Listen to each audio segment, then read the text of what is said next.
तसंच मुरुमाचा इल्लीगल काढणे आणि वाळूचा इल्लीगल उपसा आणि हे सगळ्या माफिया ह्याच्या संदर्भामध्ये आपण बैठक घेतलेली आहे।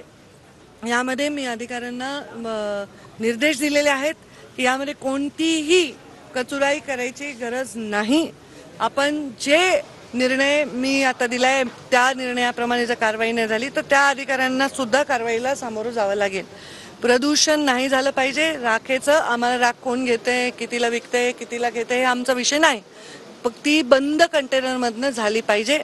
ती इल्लीगल त्याची वाहतूक नाही झाली पाहिजे याच्याबद्दल सक्त सूचना मी दिलेल्या आहेत आणि पोलीस एसपींना सांगितले की त्यांना सहकार्य करा ॲक्शन घेण्यासाठी, कारण ते घाबरून ॲक्शन घेत नाहीत। वाळूचा अवैध उपसा हा थांबवला पाहिजे।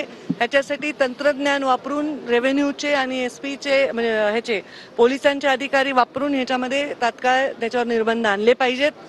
आणि आता जे मुरुम आहे, जे डोंगर आहेत, ते ज्या पद्धतीने पोखरून केले त्याच्यामुळे प्रदूषण तर होणारच आहे आणि पर्यावरणाचा फार मोठा ऱ्हास झालाय। त्याच्याबद्दलचा एक रिपोर्ट मी त्यांना मागितलेला आहे आणि अशा प्रकारचं कुठेही दिसलं तर त्यांच्यावर कारवाई करा।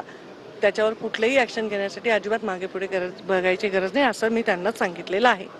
याच्या पलीकडे कुठलाही प्रश्न मला विचारायचा नाही। पंकजा मुंडे सोडून जर तुम्ही काही विचारलं तर तुम्ही या जिल्ह्याला अजून खड्ड्यात घालणार आहात। तर वाळूचा अवैध उपसा थांबला पाहिजे असं पंकजा मुंडे यांनी म्हटलेलं आहे आणि राखेची वाहतूक जी आहे ती बंद कंटेनरमधून झाली पाहिजे। राखेमुळे प्रदूषण झालं नाही पाहिजे अशा सूचना दिल्याचं पंकजा मुंडे म्हणतात।